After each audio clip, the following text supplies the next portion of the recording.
r/AskReddit. People who have worked as forensic photographers, what picture you took traumatized you for a long time? Standard. Not a forensic photographer, but I worked in a forensic lab doing autopsies for a bit. An older woman who died was brought to rule out foul play. She had been dead in her home for several days, so the smell was horrific. She had several days of urine and stool in and on her clothes. Her vagina had prolapsed and there were maggots eating away at it. The prolapse had caused an ascending urinary tract infection leading to sepsis, which likely killed her. It had reached her kidneys, and when we cut into the kidney it exploded pus everywhere and the smell almost made me pass out. This was my first day on the job and I very nearly did not go back. I'm an X-ray tech. We occasionally have to take X-rays on babies who have been abused. When I was in X-ray school, my son was born. I had to take post-mortem X-rays on a baby abuse victim that was only a few months off from my son's age. It is a full body series of X-rays, and in my 10 years of doing this, that is the one thing that really messed me up.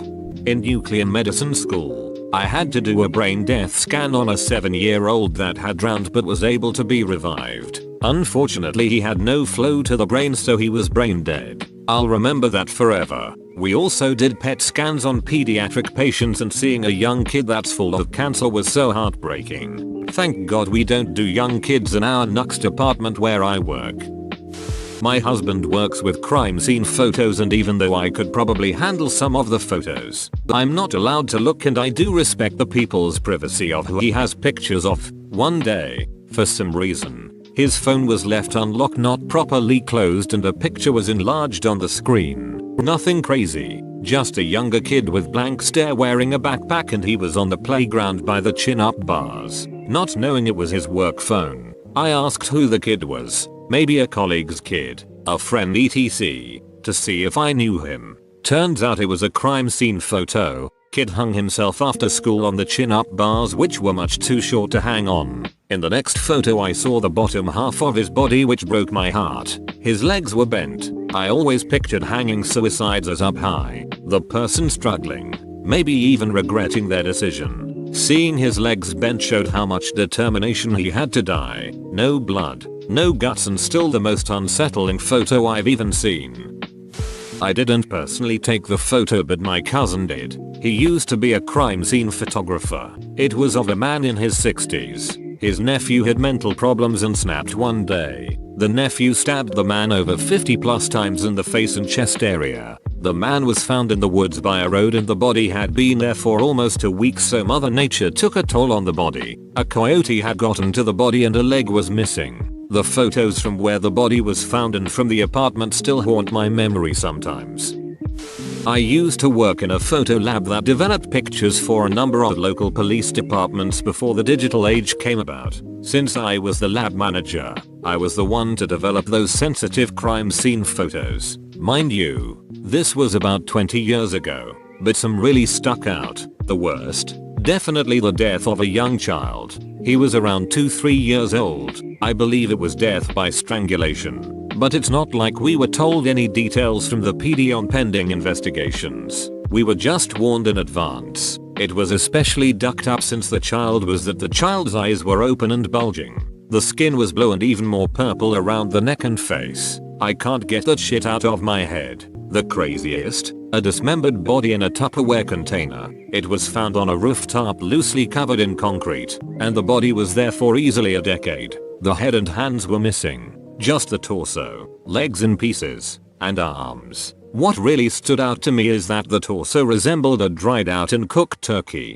I ended up looking for an article years later to find out it was a mob hit. Others to note would be the usual gunshot fatalities and also fatal car crashes. I got pretty desensitized to seeing the images, and just focused on color correcting. But that young kid was beyond messed up. Obligatory not me but my dad. Back in the day before digital cameras, he had the only photo developing lab for 50 miles in a fairly well-known outdoor destination. With no other nearby services, he would develop the photos for all deaths, accidents, etc. It was pretty common for people to fall off the cliffs and die, but those photos weren't the worst. According to him, the one that tops the list is a lost hiker who figured if he could climb up a cliff he'd be able to see where he was. So guy starts climbing and gets surprisingly far but eventually gets to a spot he has to chimney up. Basically 2 flat parallel walls and you climb them with the friction you get pushing off the walls. Guy makes it almost out but then loses it. From the blood smears on the wall you could see how he used his hands to try to stop his fall almost the whole way down. In the pictures the hands were worn through to the bone. Definitely not the way I'd want to go. Classic, I'm not a photographer, but I'm a criminal defense attorney, so I'll look at a lot of crime scene and autopsy photos. The only one that really sticks with me is the first set of autopsy photos I saw. I got a folder with the court transcripts, filings, and documents for the case. There was an envelope clipped to the inside. I usually don't get multimedia evidence until a little later, so I figured it was a supplemental court document of some sort and popped the contents onto the desk. It was not. It was the medical examiner's photos of the victim. Lacerations all over their body, bone deep in places, with an apparently large blade. What got burned into my mind for whatever reason was the subcutaneous fat. It wasn't at all like I expected fat to look, and for some reason that made it all the more disturbing. I was totally unprepared to see it and I still curse whoever it was that didn't label me that envelope. I used to study forensic science and we had a guest speaker on the subject of making crime scenes photos. She got asked what the most effed up crime scene was she took photos of. She told the class that she actually had some of the photos from the crime scene in question. But first everyone who wanted to leave, cause the photos from before were nowhere close to what she would be talking and showing. Now till that point she had shown pictures of stabbings, gang violence and a person who died in a fire. So some people were smart enough to leave, but morbid curiosity is a beach. She showed pictures of the inside of a shed with tools, a workbench with some blood on it, meat hooks, etc. She wasn't allowed to show all of the pictures, but she started to tell the story of a serial killer who killed people who went camping in the nearby wilderness. So far pretty ducked up, but nowhere that traumatizing. The guy liked to hunt and dismember his victims. In certain cases eat some of them and take trophies of those he ate. Okay, more ducked up, but so far not the most ducked up pictures we seen that day. The last pictures were of his trophy case, a shelf of small children's shoes. She had to take photos of every pair. Edit. So I got a few PMs and one person below asked about the case. So I thought of making a Reddit for other people who might have the same question. The guest lecture happened about 5 years ago and for privacy reasons a lot of information about the victims and case were not shared. The only thing I remember that it happened quite a few years pre-2000 ago, and it happened in a rural part of America. I live in West EU, so I can't tell you much about it. Expect what I was told and remember. We don't have full-time photographers, but as a police officer evidence tech the photo that sticks with me the most is a domestic violence suspect's hands. I took a photo of them just after he was arrested. They are handcuffed behind his back, showing his sagging pants and boxers, and the victim's blood covering his hands. He didn't have a scratch on him. He was active duty Navy and did some time for that. She lived. The photo alone ducked him in court and he took a plea deal. I paid for my camera DSLR out of my own pocket and felt good about getting my money's worth on that shot alone. Husband is a cop.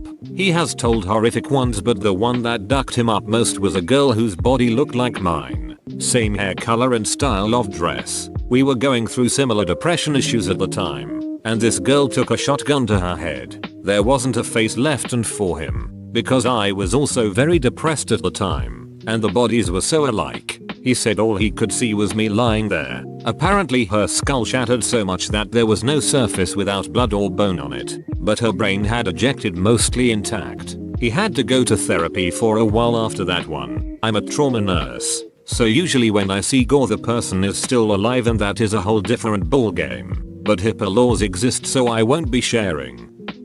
Not my picture but an old friend. 20 plus years New York detective showed me a picture that to this day still irks me. A man with a screwdriver stuck in his eye, with the tip sticking out of the back of the skull. All of his teeth were kicked into his mouth. Turns out his brother and he had argued over how much of some drug shipment they would divide up and the living brother decided he wanted it all. I mean, You stab someone in the eye, it's one thing, but to go overboard and just start kicking his face in with your shoe that you push all of his teeth into his throat. I ducking stared at that picture for 30 minutes and took a good day or two to stop replaying what was that guy's last few moments. He acted like it was a restaurant menu and just another Tuesday at work.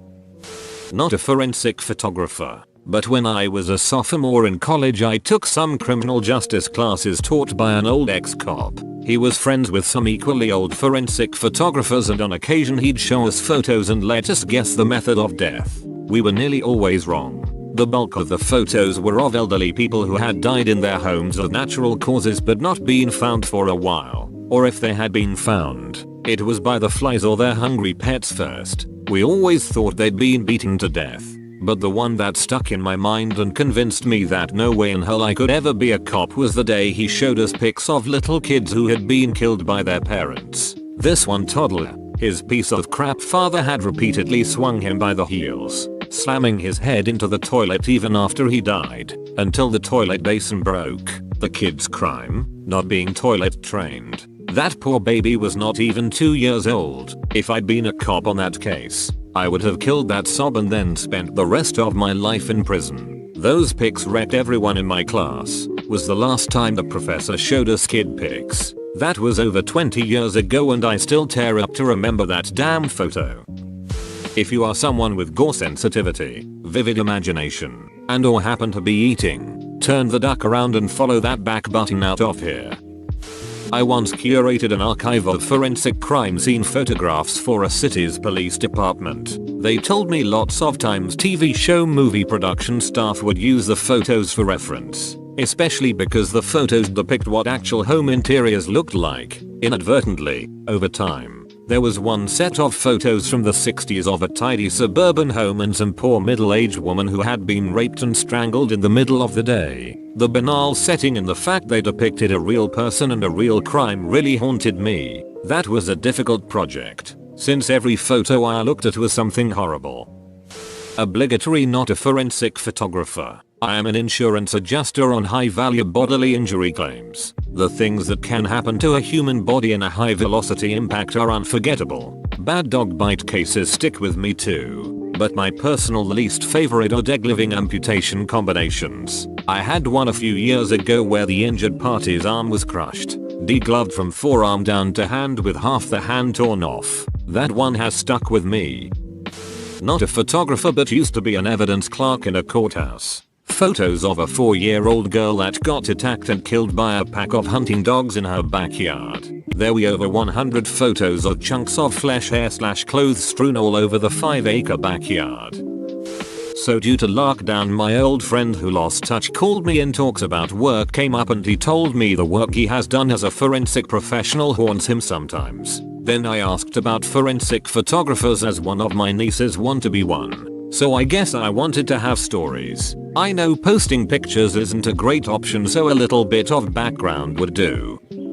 Not me, but my ex was a detective and sometimes had files with him. The homeless guy who got run over by the train is something I can't unsee. Well, it wasn't him, it was his entrails stretched along the track. But he claims the worst photos were from a couple guys who got arrested for bestiality with horses. Thankfully he never brought those photos home.